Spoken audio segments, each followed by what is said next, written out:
saber. Oi? Foi candidata ainda, né? Só para saber. Sou pré-candidata. Às vezes muda, eu não sei, eu falo bobagem, entendeu? Não, estou Até firme 15 e de firme. novembro, se for essa data, né? Mas vai aprovar essa data, tá tendo acordo já. Ó, Acho que está estamos no ar, online já. gente. Estamos online. Então, gente, eu quero dar muito boa noite. Boa noite a todo mundo que está com a gente. Nossas amigas e amigos que estão nos assistindo aqui pela página e já sendo compartilhado também pela página da Jandira e da Lívia. E quero dar boa noite à Lívia, nossa querida amiga, professora, pré-candidata a prefeita de Petrópolis, a única mulher entre os pré-candidatos, Jandira. E a nossa queridíssima Jandira Fegali, médica, baterista, deputada federal e uma referência, uma das pessoas que me formou politicamente, uma referência para a nossa atual geração de pessoas que lutam no Brasil pela vida e pela democracia. E esse é o tema, gente, que a gente propôs para a nossa live, é discutir um pouquinho aqui em uma hora de conversa, de forma política e de forma prática, como que a gente pode contribuir na luta por democracia e pela vida no Brasil e em Petrópolis, né? Então, eu já vou passar a palavra para a Jandira, porque também tem informações importantes, né, Jandira, que ela falou para nós, fresquinhas, que já fazem parte dessa luta tanto pela vida quanto pela democracia. Pela democracia no sentido de que, apesar de tanto desgoverno e tanto descompromisso, que infelizmente a gente vê em todas as instâncias de poder, Brasil e Estado do Rio e Petrópolis, né, nossa cidade, mas apesar disso o poder público ainda é capaz de intervir de forma prática na vida das pessoas, e isso é o valor que a democracia tem, né?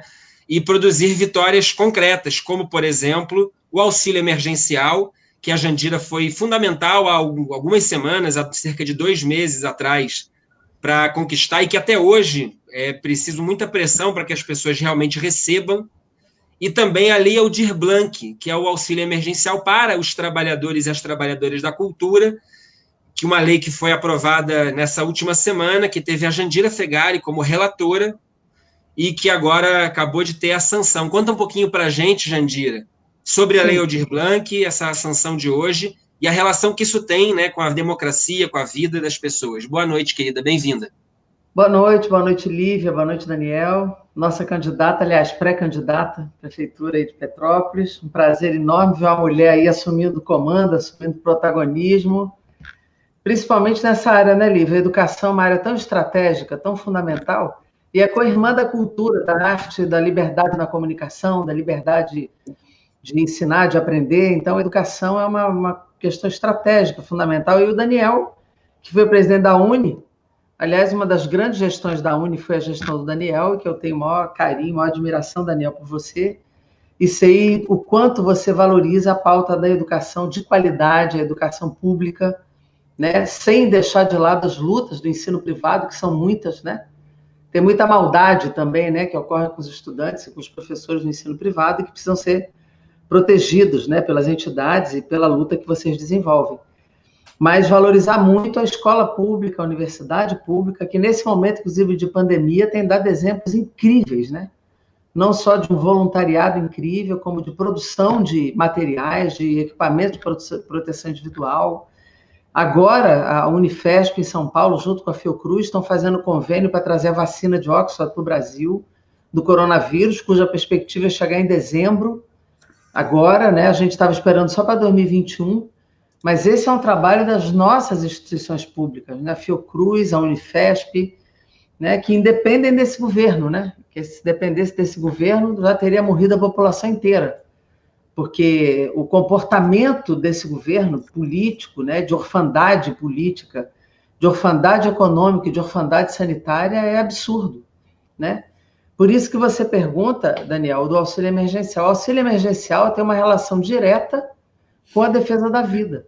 Senão as pessoas não conseguem ficar em casa, né? Se elas não tiverem nenhum dinheiro para comprar pelo menos alimento, um remédio, elas não ficam em casa, não tem como ficar. Né? Quem tem filho sabe, se você tiver um filho passando fome, você vai para a rua, você vai correr, você até se vira sozinho, mas deixar a família no sufoco você não deixa, né? Então o auxílio emergencial, ele é decisivo, como também proteger emprego, né? E o auxílio, eu estava lendo um estudo da CEDEPLAR de Minas Gerais, esse dinheiro do auxílio, se pago até dezembro, o governo arrecada 128 bi para o Tesouro, porque as pessoas gastam. Elas compram comida, elas compram remédio, elas fazem girar a economia. Esse dinheiro não vai ser guardado, ele vai ser gasto. Então, o governo arrecada os seus impostos sobre esse dinheiro. Então, tudo isso gira a economia do pequeno comércio, do mercado, da farmácia, isso tudo vai gerando uma economia ativa, né? E também isso tem uma relação direta com a democracia, porque o caos, ele só serve ao fascismo, ele não serve à democracia, né? Então, democracia também é comer, também é ter emprego, também é ter teto, ter CEP, endereço, né? Isso também é democracia, não é só votar. É ter direito à vida, né? É ter direito a proteger a família.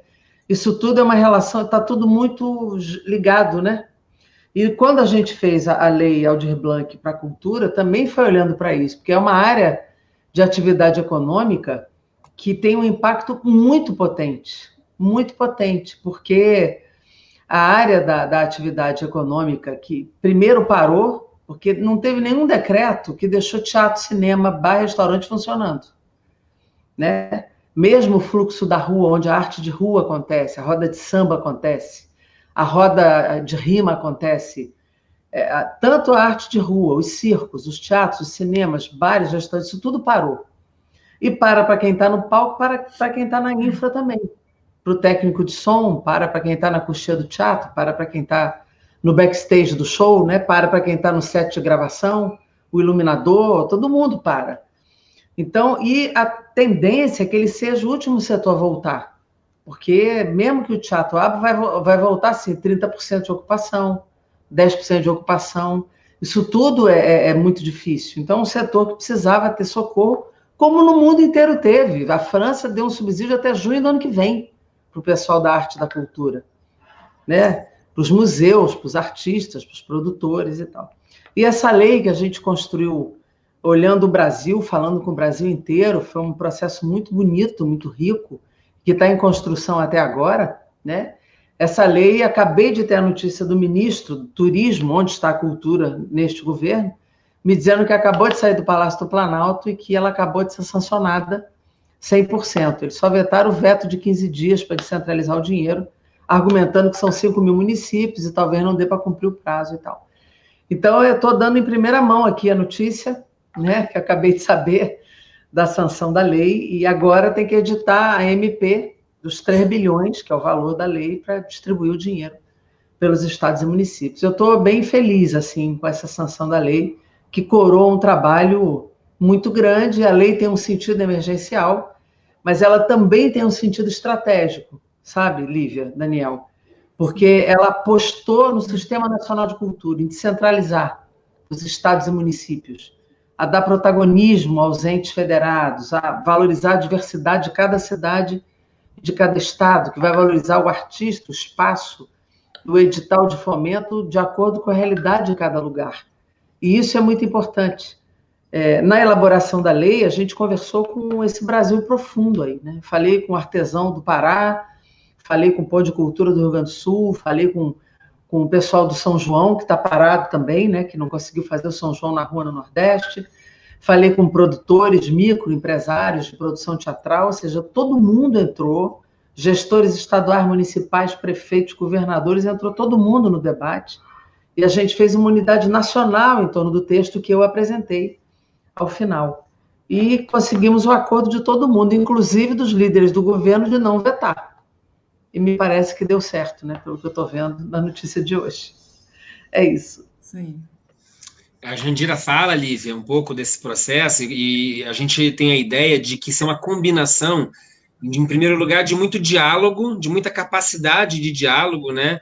Em primeiro lugar, com os artistas, que aí, como a Jandira conta, vão desde o técnico de som, do técnico de iluminação, até o músico, o artesão, e também de pressão, né, Jandira? Então, de luta, né, de pressão Muita sobre o coisa. Governo e sobre Muita a bancada coisa. do governo no Congresso, para que não impeça que a cultura receba esse tipo de apoio. E aqui, a Jandira, a gente também chama atenção para essas políticas emergenciais e também para aquelas políticas que têm a ver com projeto. Porque a verdade é que o Brasil já estava mal antes da pandemia, a situação já estava difícil, e infelizmente a nossa cidade do também. PIB. 1% no PIB só, já estava arrasado, terra arrasada. E tende a piorar bastante, então todas as políticas que a gente tem defendido, elas têm esse duplo caráter, né? Emergenciais e políticas de projeto de cidade, da reconstrução de um projeto de país, né? Então, Lívia, até conta um pouquinho também para a Jandira, para o pessoal que está com a gente, como que tem sido esse movimento nosso de propor medidas emergenciais, mas também de fazer uma discussão sobre projeto de cidade, né? Tomando aqui Petrópolis como um exemplo de uma discussão que está acontecendo no Brasil inteiro, até porque a agenda das eleições, para nós, significa isso, né? A possibilidade de lutar por cidades mais justas e mais bem estruturadas para ajudar a população a enfrentar a pandemia e o que vem depois dela. Ô, Daniel, eu quero agradecer o convite, né, para estar aqui na sua página, para a gente conversar hoje, agradecer a presença da Jandira. É uma honra ter uma deputada federal com tanta dedicação às causas, né, a causa da educação, a causa da cultura, e atenciosa especialmente com Petrópolis, né? Então, essa deputada que nos honra também como feminista, defendendo as mulheres, e a Jandira tem uma larga caminhada nesse campo, né? E falar de Petrópolis, né, no enfrentamento da pandemia aqui na cidade, e também da Lei Aldir Blanc, como vai nos atender. Petrópolis que tem no Conselho Municipal, na presidência, a nossa camarada e companheira Diane Liesco, que uma das lutas dela e nossa, né, pela transparência na gestão dos recursos na cultura. Tivemos aí um secretário municipal que foi afastado do governo, inclusive por questão de corrupção, de desvio de verbas públicas nessa área da cultura, e que hoje Petrópolis não tem nenhuma proposta de atendimento aos trabalhadores da cultura, né, aos trabalhadores e trabalhadoras da cultura. Teve um lançamento do edital online, e que, de uma maneira muito lenta, se colocou nesse atendimento, e que coloca a cidade cada vez mais diante do caos, né, Daniel? E eu penso que a nossa luta, a nossa caminhada e a nossa contribuição com a cidade para que a gente tenha mais transparência de gestão e atendimento, sobretudo, da condição dos trabalhadores e trabalhadoras, da educação, da cultura, da saúde, né, que também é a área da Jandira, coloca nosso maior índice de contágio dos trabalhadores da saúde, né, dos trabalhadores e trabalhadoras, e mais, Petrópolis tem o maior índice de contágio de mulheres. As maiores contaminadas aqui na cidade, apesar do pouco número de testes, de mulheres. Então, a gente sabe, e a gente vai percebendo com tudo isso, a vulnerabilidade que a gente se encontra hoje, né? E é muito preocupante pensar a democracia e todo o risco que a gente corre nesse cenário de eleição no período da pandemia, e como ficam prejudicadas, né, esse enfrentamento de combate ao fascismo e ao autoritarismo que se agiganta cada vez mais no Brasil e aqui na cidade, né? A gente tem aqui algumas pessoas que vergonhosamente se colocam como autoritários, e que a gente não pode deixar se criar, né, e se enraizar aqui na cidade. E eu penso, Daniel, que é nesse desafio que a gente tem que firmar o nosso pé, firmar a nossa luta, para afastar cada vez mais da nossa cidade esse tipo de conduta e de postura. E fazendo aqui um recorte para o PCdoB, para a nossa luta aqui, a gente fez uma série de propostas ao governo municipal, porque, veja, uma coisa é a gente ser oposição e apenas criticar e não dar alternativas. A gente fez muito o contrário. A gente sugeriu ao governo municipal uma série de medidas e encaminhamentos para atender a população. Entre elas, um auxílio emergencial, né? Uma forma de acompanhamento a essas famílias, incentivo à agricultura familiar, porque aqui na cidade a gente tem vários agricultores rurais com produção orgânica também, que poderiam estar atendendo as diversas comunidades, né, através de uma compra por um valor pequeno e subsidiada pela prefeitura. Então, eu acredito que nesse período de pandemia e no pós-pandemia, é fundamental a ação do setor público, a ação das gestões municipais, estaduais e federais. E falar do estado do Rio de Janeiro é muito difícil, é vergonhoso falar de um estado que temos agora um governador com pedido de impeachment já aceito, né? E por corrupção, por colocar ainda mais a vida de todos nós em risco.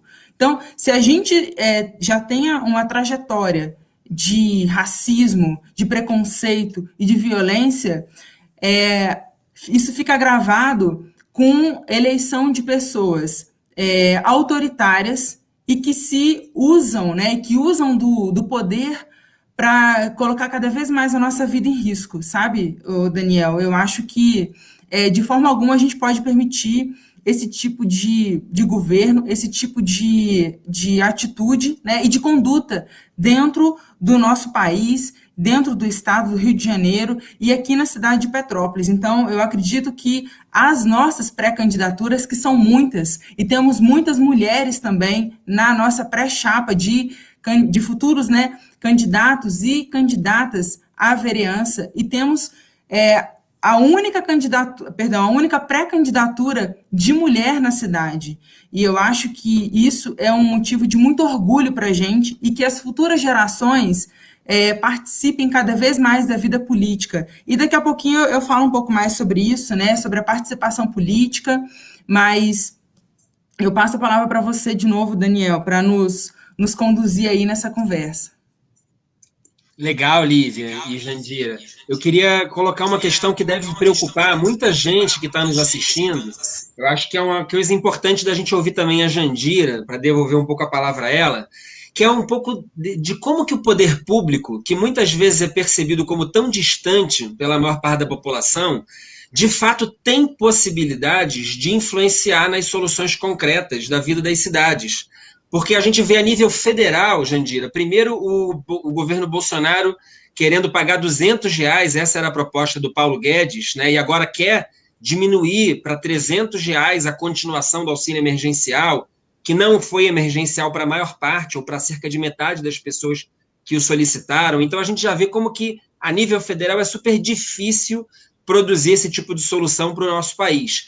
Mas a gente sabe que, a nível estadual e a nível municipal, os governos estaduais, as prefeituras e mesmo as câmaras de vereadores têm instrumentos para conseguir ajudar a população. A Lívia citou, Jandira, um documento que a gente protocolou na prefeitura, o PCdoB de Petrópolis, de 3 páginas, com dezenas de medidas emergenciais, que iam desde a compra da produção agrícola da cidade. A Petrópolis tem várias zonas de produção de alimento, então como que garantir a compra pública subsidiada para estimular com que produtos alimentares com preço de R$1 possam circular nos bairros.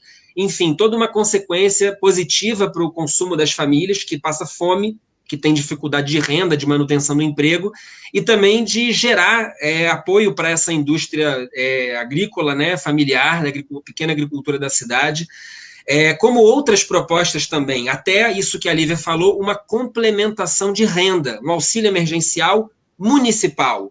Né? O município tem menos tesouro, menos possibilidades financeiras do que o governo federal, do que a União, mas também tem seus recursos e pode canalizar de forma a defender a vida da população e mesmo de estimular a economia de forma contracíclica, de forma proativa, né? Ao invés de só reclamar da economia, tentar gerar consumo, né? Arranjos locais de produção e, portanto, algum nível de arrecadação para as cidades. Então, eu pergunto, Jandira, a gente que tem o exemplo do governo do Maranhão, da prefeitura de Niterói, aqui próxima de nós, que são governos e prefeituras que tiveram ações no sentido de apoiar a população nesse momento tão difícil.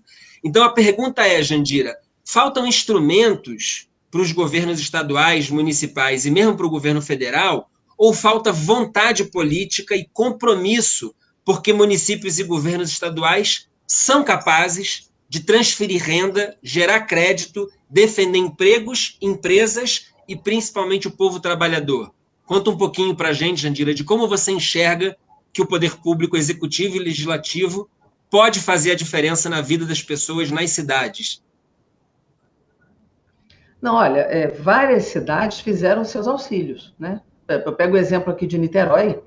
Niterói fez auxílio, garantiu fundo para empréstimo bancário com juro zero, com juro baixo, fez abertura de crédito para pessoal de Uber e táxi. Ou seja, há muitas iniciativas que podem ser feitas nos municípios e nos estados a partir do seu próprio orçamento. Obviamente que não vai ser nada do tamanho do que o governo federal pode fazer, porque os municípios pararam de arrecadar, os estados também, e eles não têm máquina para rodar dinheiro.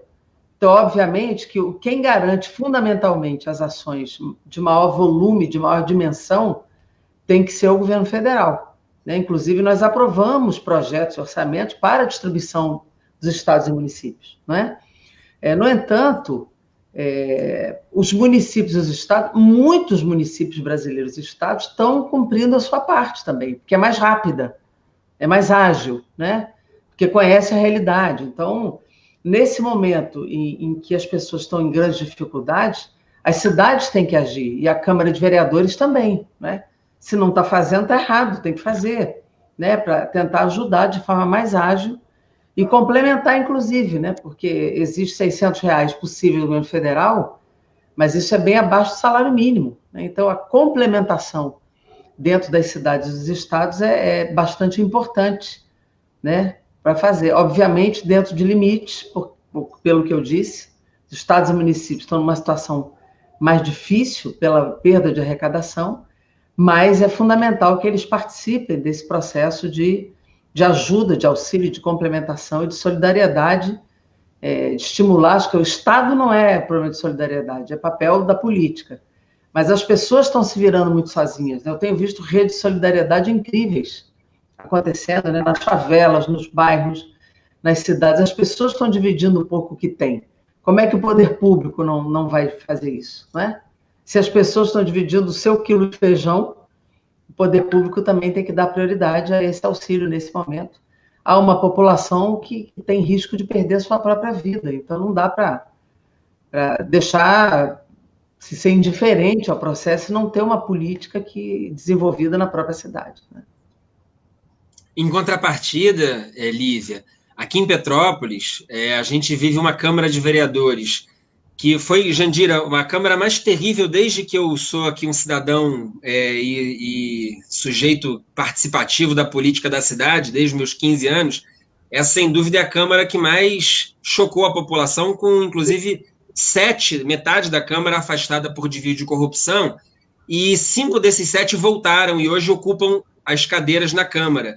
E houve uma votação que foi bastante polêmica na semana passada, e a Lívia podia contar um pouquinho para a gente o teor dessa votação, para a Jandira saber, e para dar um pouco da opinião dela sobre esse tema que foi objeto de votação e sobre como que Petrópolis pode enfrentar a pandemia nesse momento.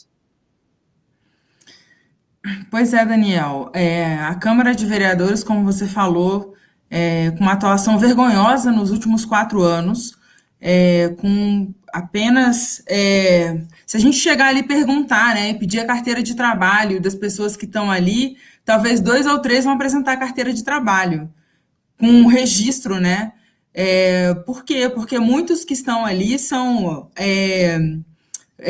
agenciadores, né, empresários, atendendo interesses que não correspondem aí ao interesse do povo, de fato, e para defender as pessoas, né? E aí a Câmara de Vereadores, eu acho que nos últimos suspiros, propôs uma lei de que o governo municipal não precisasse dar transparência às ações do enfrentamento à Covid e dos gastos com a saúde. Só que a gente já tem uma lei federal, a Jandira certamente pode falar até mais para a gente sobre isso, mas a gente já tem uma lei federal que garante a transparência nos gastos e dos investimentos públicos. E aí a Câmara Municipal propõe uma lei para que o prefeito torne transparente, né, torne público os gastos com Covid. Aí o prefeito recebe essa lei, veta, retorna para a Câmara de Vereadores e a Câmara de Vereadores demonstra toda a sua inércia, não faz nada, não revoga o veto.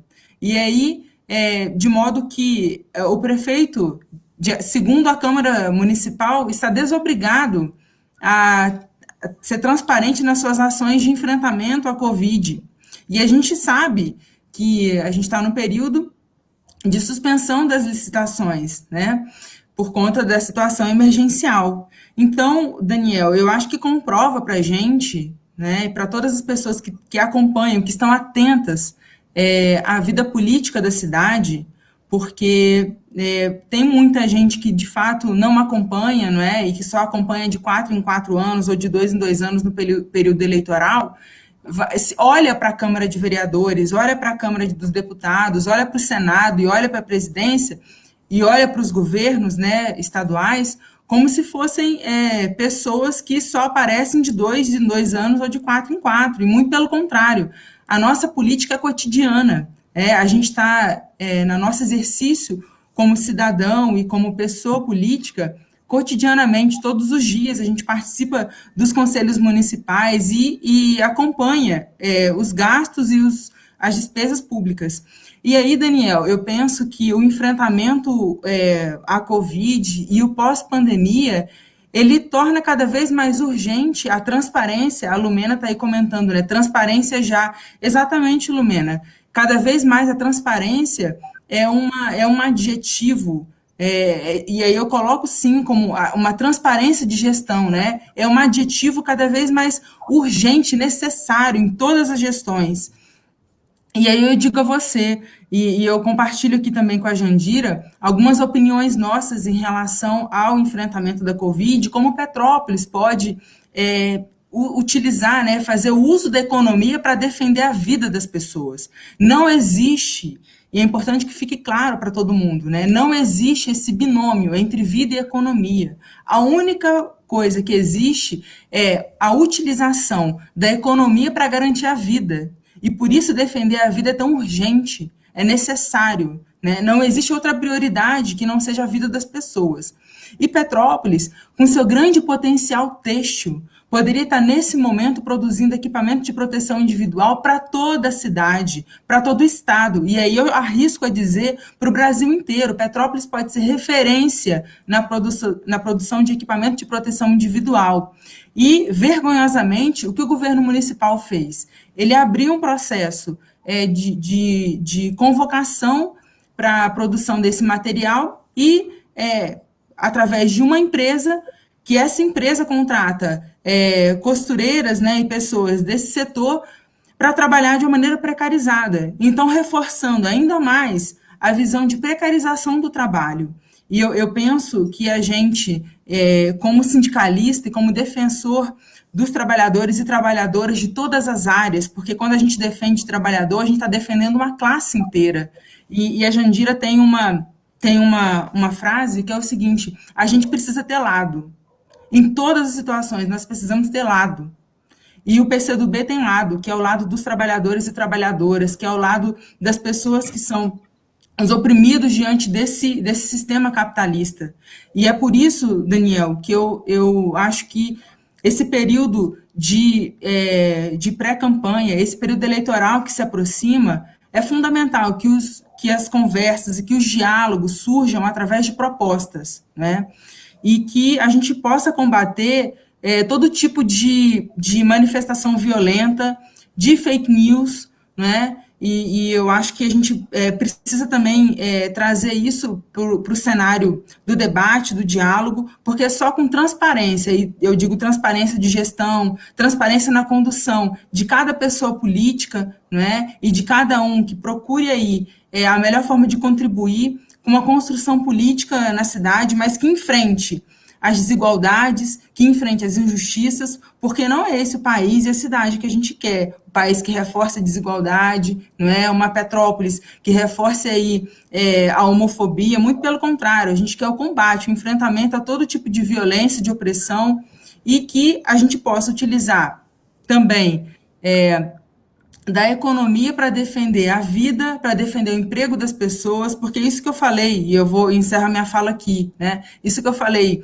do incentivo à produção de material, né, e de equipamento de proteção de segurança individual é uma forma da gente desenvolver a economia, né, garantir o emprego das pessoas, e que a gente possa, a longo prazo, reestruturar todas as cadeias produtivas da cidade, né? E, enfim, eu gostaria, assim, de deixar essa provocação, inclusive, para as pessoas que estão aqui nos acompanhando e que nos ajude a pensar e que venha dialogar conosco, não é? Porque acho que é isso que o movimento dos comuns faz, né, Daniel? A Jandira também tem participação no movimento comuns, né? E aqui em Petrópolis a gente vem avançando nas conversas, nos diálogos, através desse coletivo e desse movimento social que se coloca nesse período, nesse ano de 2020.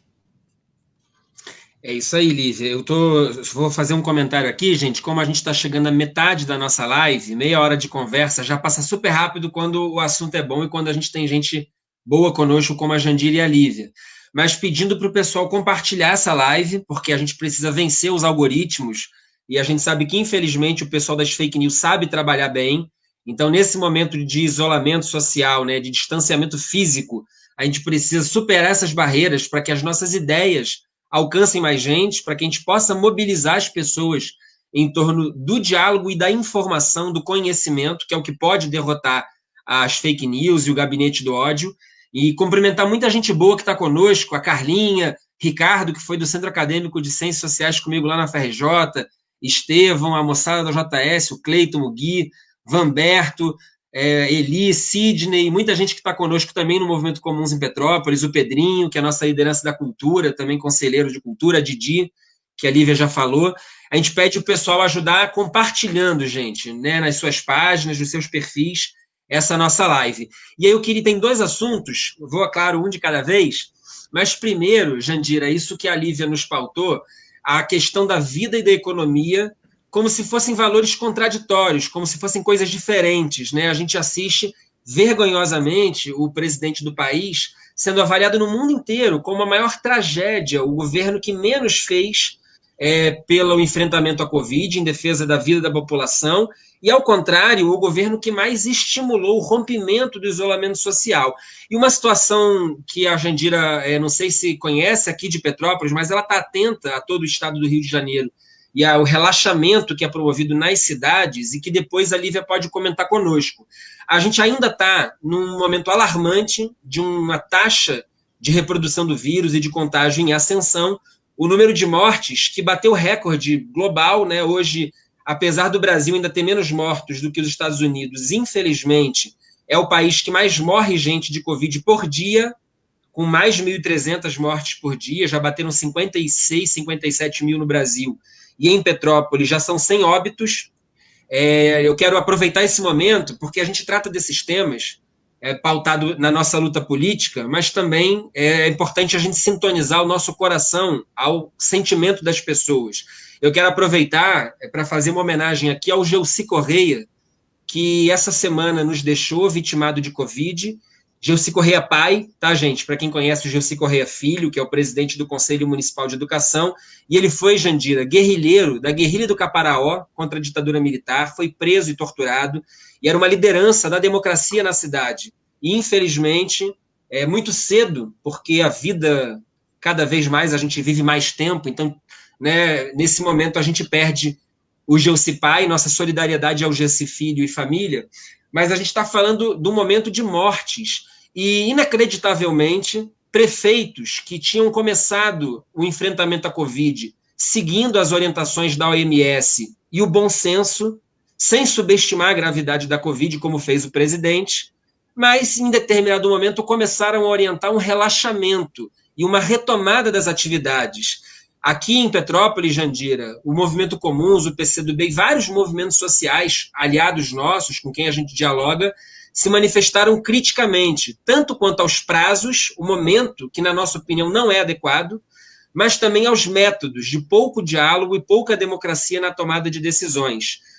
Na nossa opinião, toda retomada deveria obedecer ao critério da defesa da vida em primeiro lugar, e nos parece que a pressão de setores econômicos acaba chegando aos estados e municípios, forçando essa reabertura, mas sem a garantia, por um lado, do equipamento de proteção individual e das garantias sanitárias, e, por outro, do emprego, dos direitos sociais e da renda do trabalhador.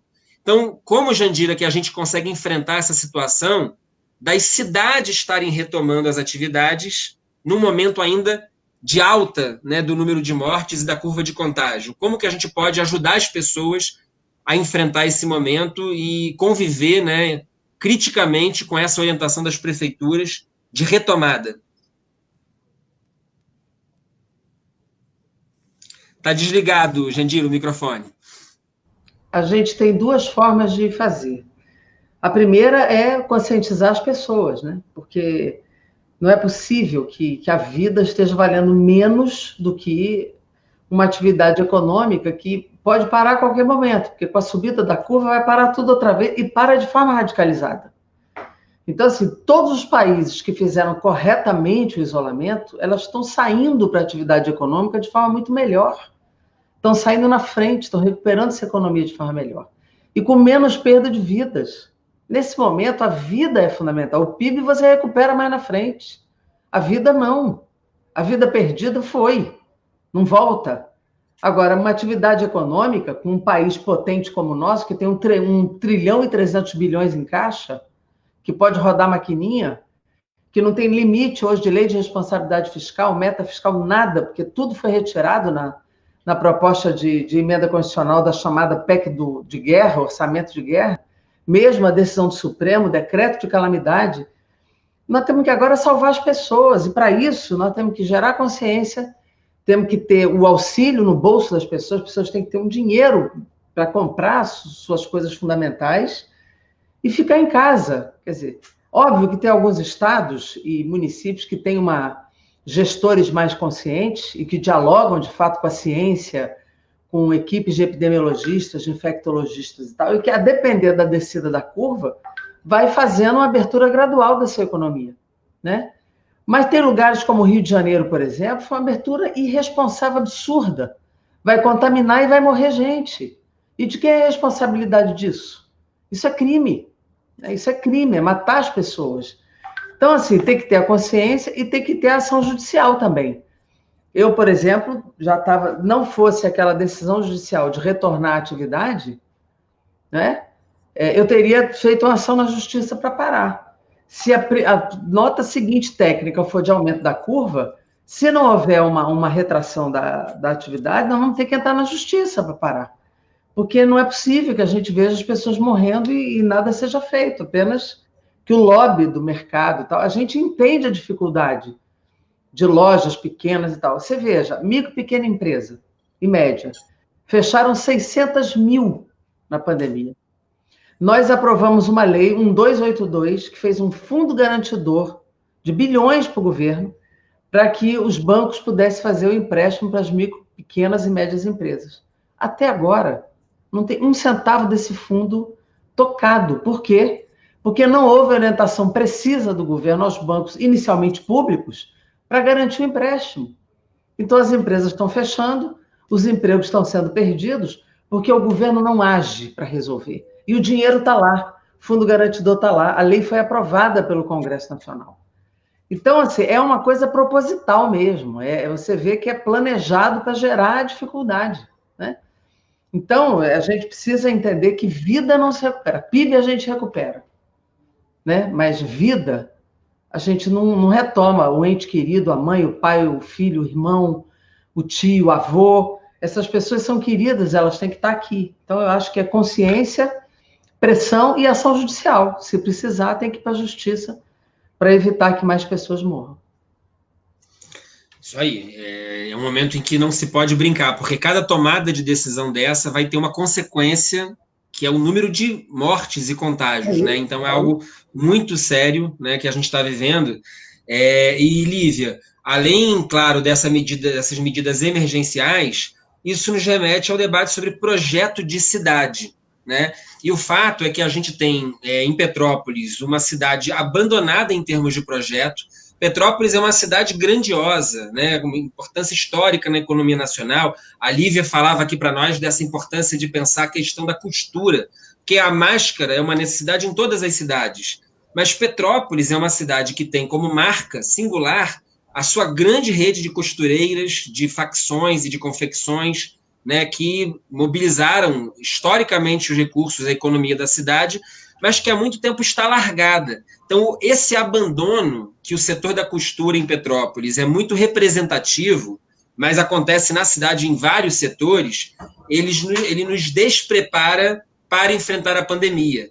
Então, como que essas emergências, Lívia, esse debate, essa noção da importância da saúde pública, a importância de você ter rendas que auxiliem a população mais pobre, que protejam o consumo dessas famílias, como que essas discussões emergenciais, elas nos apresentam também o desafio de elaborar um projeto de cidade, né? Como planejar políticas públicas consistentes, né, para Petrópolis pelos próximos 4 anos. Olha, Daniel, eu acho que essa pergunta na verdade, é uma pergunta complexa e com uma resposta também muito complexa, né? Mas eu acho que o caminho para isso é pensar nas soluções com as pessoas. Não é pensar a solução através das pessoas e não é pensar a solução por meio das pessoas. É pensar nessas alternativas com as pessoas.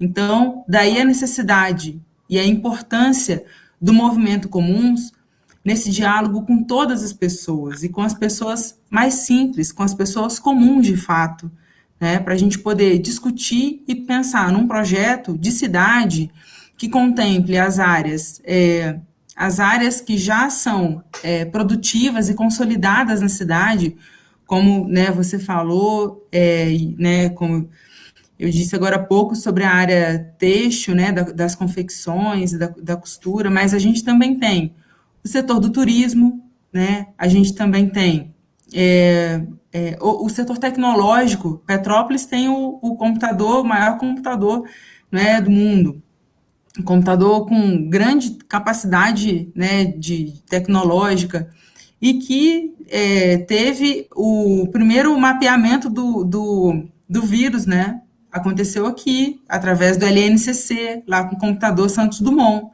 Então, quer dizer, a gente estava na vanguarda do andamento científico do enfrentamento da pandemia, mas que a grande força econômica da cidade, a força conservadora econômica, exerceu a sua pressão, né, e está exercendo a sua pressão, e forçando a retomada das atividades.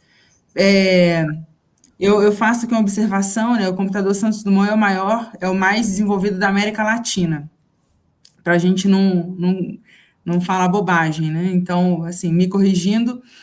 E aí, eu penso o seguinte, o setor, né, uma forma da gente utilizar e dialogar com os diversos setores, uma forma da gente garantir o isolamento, por exemplo, das famílias mais humildes, das famílias que moram várias pessoas em poucos cômodos, como a gente sabe que existe aqui, seria a ocupação através de quartos de hotéis, para garantir que essas pessoas façam o isolamento. Há exemplo também de Niterói, que utilizou os CIEPs que estavam desocupados para organizar, né, essas pessoas ali, garantindo hospedagem e tudo mais. A gente poderia utilizar isso aqui em Petrópolis também. E quando a gente pensa, Daniel, nessas organizações, nessa forma de salvar vidas, a gente está falando de construir um futuro de cidade que seja mais solidário e que tem a vida acima de qualquer outro interesse, sabe? E uma preocupação nossa, uma preocupação que eu sempre esbocei, né, que quando a gente não tem o setor público, a gestão municipal, a gestão pública cuidando das pessoas, outros setores vão cuidar, e setores que são muito prejudiciais, como, por exemplo, a milícia, ocupando aí grandes espaços nas regiões, enfim, sob seu controle. A gente vai ter o controle e o domínio daqueles aproveitadores oportunistas que se fazem em cima da dor do outro, e que depois certamente irá cobrar isso no período eleitoral. Então, eu penso que esse momento de tanta fragilidade, né, e não é a fragilidade de todas as pessoas, mas é a fragilidade, sobretudo, dos periféricos, das pessoas negras, das pessoas mais pobres, sabe? Das pessoas que ficaram desempregadas nesse momento, que já vinha, né? Petrópolis já vinha num período de grande dificuldade econômica e que a pandemia agravou.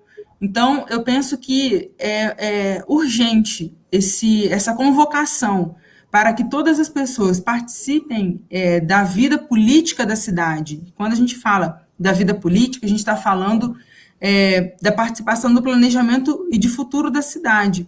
E aí, quando eu falei lá atrás, né, da necessidade de que pessoas comuns participem da política, eu estou dizendo aqui que a gente precisa que as mulheres participem, que o enfrentamento do machismo, ele não se dará de um dia para o outro.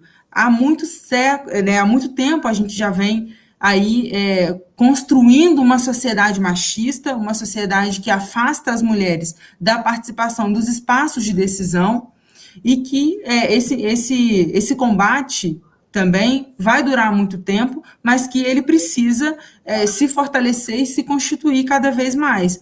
E daí a participação das mulheres, e sobretudo das mulheres do campo progressista, porque eu penso na representatividade, mas a representatividade ela precisa lutar contra o status quo, ela precisa lutar para resistir às dominações. E as dominações em que sentido?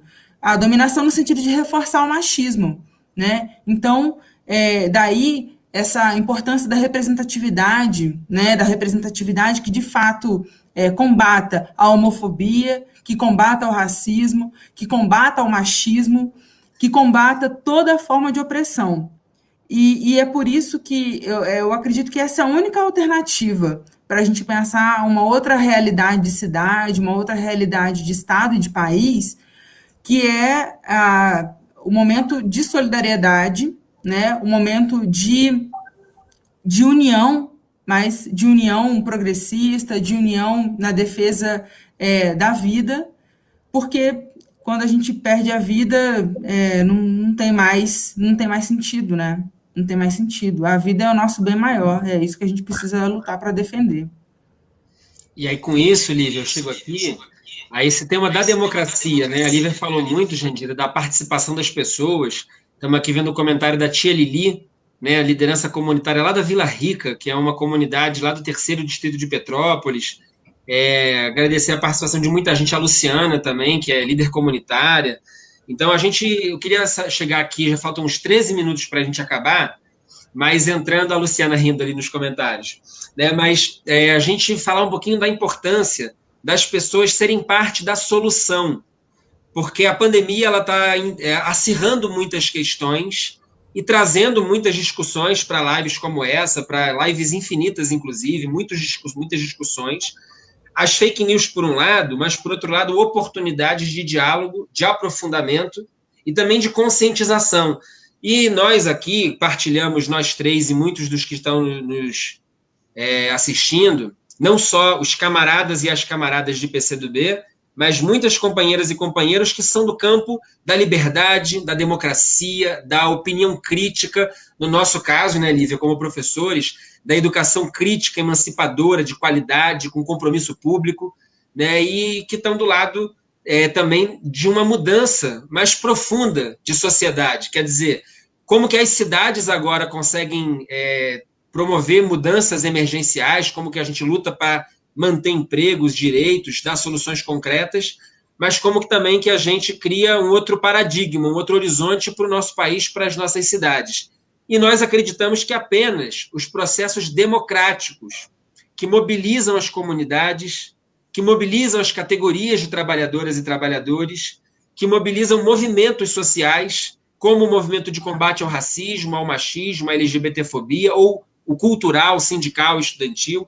Então, eu queria que vocês falassem um pouquinho para nós, já que a gente está caminhando aqui para os últimos 10 minutos, sobre a importância do engajamento das pessoas, de quem está nos ouvindo, né, de quem está nos ouvindo, a importância de participar do debate eleitoral, ou seja, da solução para as cidades, do debate programático, das políticas públicas, mas não só isso, né, da gente romper um pouco aquela visão distante da política, para entender que a política é algo que a gente deve abraçar e tornar um instrumento de luta pelo bem comum, né, e não como deixá-la refém de quem a usa para fazer negócios, mas como que a política seja um instrumento cada vez mais acessível à participação da vida das pessoas. E a Jandira é um grande símbolo nisso, ela tem essa consciência porque é um exemplo, quando a gente vê pessoas honestas, trabalhadoras, né, comuns, fazendo política, nos representando e vendo que a sua luta gera conquistas reais, aprova leis, muda a vida das pessoas, isso chama mais gente para a política, chama mais mulheres para a política. No caso de vocês duas, chama mais gente comum, mais trabalhadores e trabalhadoras para fazer política e, com isso, disputar o rumo das nossas cidades. Eu queria pedir para que vocês falassem um pouco sobre isso, deixando também já suas considerações finais, sua saudação e o cumprimento, o chamamento, né, para que as pessoas que estão conosco, todos os dias, de alguma forma, deem a sua contribuição para a gente chegar numa cidade melhor, num país melhor. Daniel, eu acho que, já que é a fala final aqui na rodada, deixa eu falar uma coisa. Acho que a Lívia colocou algumas questões importantes que têm a ver com o que a gente vai fazer, né, e está fazendo. Primeiro, assim, essa pandemia, acho que ela escancarou a face mais cruel do capitalismo, né, que é a desigualdade. Quer dizer, essa doença entrou pelo aeroporto, né, e foi se concentrar nas áreas populares, né? Então, isso é algo objetivo, porque são as favelas, são as periferias, onde o contágio é mais ágil pela densidade demográfica, né? Você veja, a Rocinha tem densidade demográfica maior do que Hong Kong. É o maior índice de tuberculose do Brasil, exatamente pelo desenho urbano, pelo tipo de ventilação que não existe, pelo tipo de moradia que eles têm. Então, ou seja, existe uma obviedade, né, que foi escancarar o que o capitalismo não faz pelas pessoas, né? Desde o racismo estrutural, desde a questão da opressão de gênero e a opressão de classe, que são três coisas que se cruzam e que, nesse momento, se apresentam com muita força, com muita força. A questão do racismo e a questão de gênero não são movimentos sociais, são questões estruturantes das nossas hierarquias estabelecidas, né? Dessas prioridades não dadas, dessas diferenças de acesso, inclusive aos bens fundamentais da vida. Então, eu acho que, nesse momento, nós precisamos discutir essas agendas emergenciais importantes, né? Que vai... O fortalecimento do SUS. O SUS é o nosso patrimônio. A gente defende o SUS há tanto tempo. Queriam privatizar o SUS há pouquíssimo tempo. Pouquíssimo tempo queriam privatizar o SUS. Agora eu estou vendo pessoas do DEM, do Centrão, defendendo o SUS, porque se não fosse o SUS, nós estávamos perdidos, né? Esse é o nosso patrimônio, uma das principais políticas públicas do Brasil é o Sistema Único de Saúde, né? Então, a valorização do SUS com recursos, porque aquela emenda do teto de gastos desfinanciou o SUS, desfinanciou a educação, desfinanciou a ciência, desfinanciou a pesquisa. Então, nós precisamos valorizar o SUS, valorizar a ciência, valorizar a universidade pública, valorizar a educação. Nós precisamos sair dessa pandemia com uma agenda onde o Estado entra. Onde o Estado entra, porque sem Estado não vai acontecer. O mundo inteiro está falando isso, só aqui que a gente não ouve esse discurso. O governo brasileiro, esse governo que é genocida, que não consegue gostar de povo, eles não gostam de gente, não gostam do Brasil, né? Eles estão mantendo a agenda do ajuste fiscal, a agenda de antes da pandemia. O capitalismo no mundo todo, é óbvio que ele vai se recompor, mas ele vai se recompor em outras bases, como em toda a crise depressão econômica, que é o que nós vamos ter. Né? Nós podemos chegar a 25 milhões de desempregados, podemos perder 10%, 11% do PIB. Então, quem é que entra? O mercado não vai entrar isoladamente, o Estado tem que entrar até para estimular as parcerias público-privadas que vão existir. O mercado existe. Só que quem tem que ter esse comando, investimento, obras públicas, saneamento, botar dinheiro na saúde, na ciência. Veja que os pesquisadores brasileiros respondem rápido.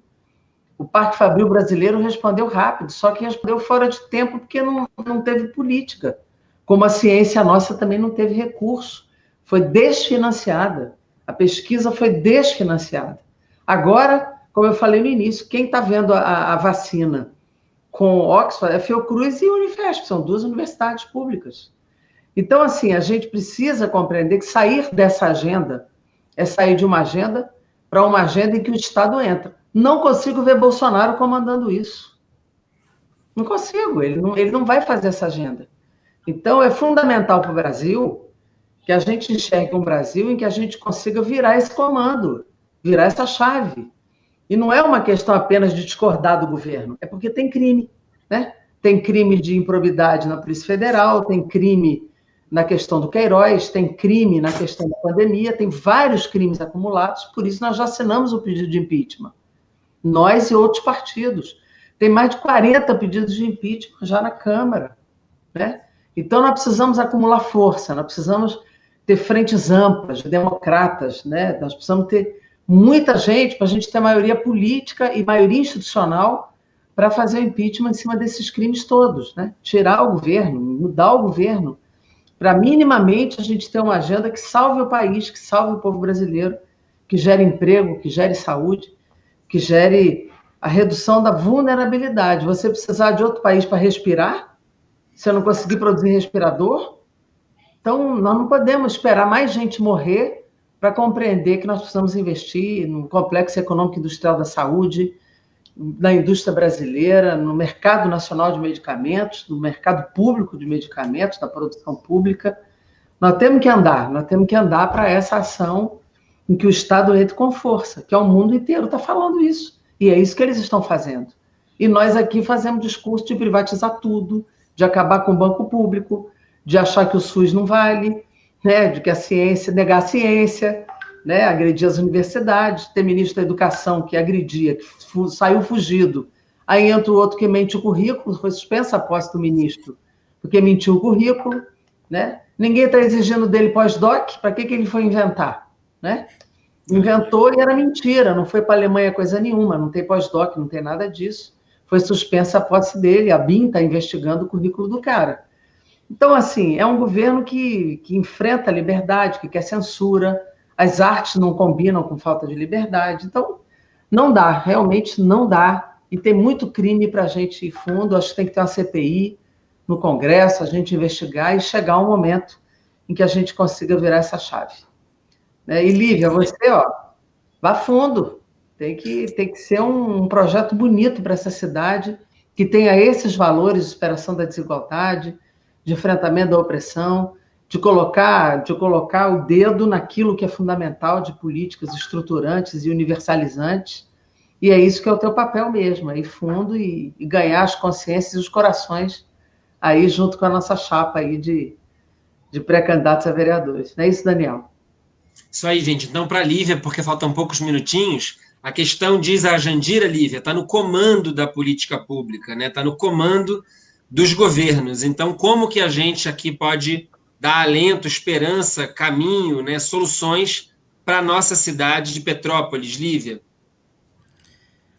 Daniel, eu acredito que a única forma da gente conduzir essa mudança é chamando as pessoas para governar junto, né?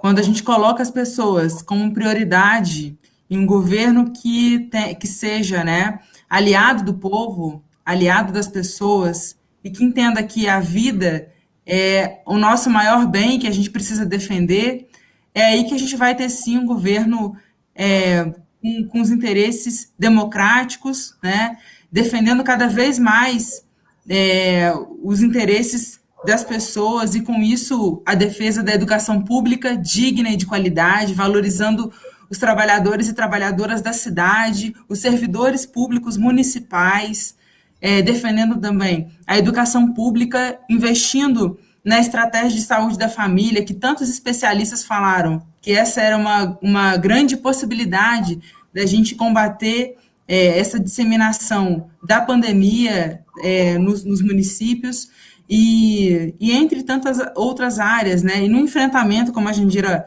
falou, da desigualdade, no enfrentamento da opressão, da violência, colocando as mulheres também como aliadas, colocando as mulheres em defesa, em garantias, garantindo uma renda mínima, né? Uma renda mínima. Quando as pessoas têm aí o seu suporte, elas podem alçar voos maiores. E pensar, Daniel, só para concluir, que Petrópolis não é uma cidade conservadora. Petrópolis não elegeu com 70% esse governo que aí está. 70% dos eleitores que compareceram às urnas votaram no Bolsonaro e elegeram também esse vergonhoso governador que ainda está no cargo. Mas que a gente precisa mudar essa realidade, né? A gente precisa convocar as pessoas para participarem da vida política e eleitoral da cidade. E é esse o nosso desejo. Eu quero deixar esse recado final aqui, para que as pessoas participem da vida política e eleitoral da cidade, da vida política cotidianamente, que a gente acompanhe as políticas públicas e que a gente possa discutir cada vez mais e ter políticas públicas que contemplem aí o enfrentamento de uma realidade tão dura e de desigualdade, e que a gente possa ter uma outra Petrópolis e ter um recado, né? Petrópolis tem que mudar e tem que ser para melhor. E eu acho que é esse a essência do nosso recado de hoje. E eu quero agradecer o convite para estar aqui, agradecer a presença da Jandira e dizer que Petrópolis segue sempre em defesa da democracia e na defesa também da Frente Ampla. Quero agradecer muito, gente, dialogando com essa fala final da Lívia. Vou dar um último minutinho para a Jandira se despedir da gente, Lívia, porque a Jandira é uma convidada especial, não é todo dia que a gente tem ela conosco, mas a gente vai estar com todo mundo que está conosco. Eu agradeço muito todo mundo que participou, ajudou a compartilhar, teve com a gente esse debate inteiro. O Flávio, Sandro, Luciana, Cleiton, tanta gente querida. Mas a vida é luta, né? Uma coisa que minha mãe me ensinou, a Jandira, talvez a Jandira já tenha, em tanto tempo de convivência, citar isso, é que a vida é luta renhida, como diz o Gonçalves Dias na Canção do Caboclo, né? Viver é lutar. A vida é enfrentamento, embora a gente enfrente cheio de amor no coração e movido pelas mais belas causas, né? Mas com muita concretude e com consequências práticas para os nossos atos. Apesar de a gente viver uma luta, a gente não luta com ódio, como os nossos adversários, a gente luta para juntar as pessoas, para mobilizar os bons sentimentos que podem levar as pessoas à luta, né? Então, dizer que essa luta tem muita coisa para acontecer pela frente, a gente convida as pessoas para se engajar, então, nessas pré-campanhas, porque além de lutar em todos os espaços da vida, Lívia é uma mulher corajosa, Jandira, que topou ser pré-candidata a prefeita. E a Jandira sabe, porque já foi pré-candidata a prefeita da nossa capital por 2 vezes, e tive a honra de fazer a campanha dela, panfletando nas ruas, e sabe como é difícil que uma mulher assuma esse desafio perante uma cidade, perante a sociedade, e todo o nosso apoio incondicional, Lívia, que a gente tem uma professora para comandar os rumos da nossa cidade, valorizar muito todos os nossos companheiros de chapa que tiveram aqui conosco. A gente fica feliz do Movimento dos Comuns e do PC do Bem Petrópolis ter uma chapa própria, completa, pela primeira vez, eu acho, na sua história, para retomar o caminho aqui da cidade, que já foi governada por Iedo Fiuza, um prefeito que, assim como Flávio Dino, sabia ser um bom gestor comunista, né, e desenvolver a nossa cidade, e também a Jandira, que é uma esperança para todas as pessoas que acreditam na luta pela democracia e porque sabem que a política muda a vida. Então, Jandira, a gente quer te agradecer imensamente, não só pela participação de hoje na live, porque isso também é um gesto de dedicação, de carinho teu com a população de Petrópolis e com a gente que está na luta na cidade, mas pelo teu exemplo permanente e por ser o símbolo daquilo que a gente acredita na política, que as pessoas comuns, elas podem usar a política, participar dela, para que a gente consiga construir um país melhor, uma cidade melhor. Então, já que tem muita gente aqui, Jandira, que se inspira na tua luta, eu queria pedir para você finalizar a nossa live, te agradecendo muito pela tua dedicação, né, no teu dia a dia de atuação combativa na política e pelo carinho também que você tem conosco. Então, um beijo grande a todo mundo que nos acompanhou, um beijo para a Lívia, e agora eu deixo vocês para a Jandira encerrar essa live, deixando mais uma vez um beijo carinhoso para a Jandira. Imagina, Daniel, eu que deixo um beijo para vocês, Lívia, Daniel, eu que agradeço as pessoas que nos acompanham. Na verdade, Lívia, você conte totalmente com esse apoio empenhado nosso aqui, né, do nosso trabalho, na tua pré-candidatura e da chapa também, Daniel. Eu acho fundamental que a gente tenha essa ousadia, né, de projetar para as pessoas e provocar as pessoas esse novo momento da cidade, de apostar num projeto alternativo, num projeto novo, com novas cabeças arejadas. A palavra comuns, ela tem relação com bem comum, com comunidade, com compartilhamento, com coletivo, e é isso que a gente quer, é isso que a gente projeta sempre para as nossas ações, né? Trabalhar sempre coletivamente. É assim que a gente aprende, assim que a gente é desafiado, é assim que a gente evolui. Até porque a gente bota lá na frente aquela coisa chamada utopia, né? Que é o não lugar, que é o lugar que a gente quer construir, que é isso que nos inquieta, que nos joga para frente. Então, eu quero, junto com vocês, compartilhar também, pela palavra comum, essa utopia, essa possibilidade da gente avançar, né? Então, eu quero deixar um beijo para vocês, uma grande certeza de que vai dar tudo certo por aí e que nós vamos ter saltos importantes aí nesse projeto eleitoral. Beijo, Lívia, beijo, Daniel. Obrigada aí pelo convite, estou à disposição de vocês, tá? Beijo, Jandira, beijo, Lívia. Obrigado a todo mundo que esteve conosco, gente. Boa noite, saúde, fiquem com Deus. Tchau, tchau. Tchau, tchau. Beijo.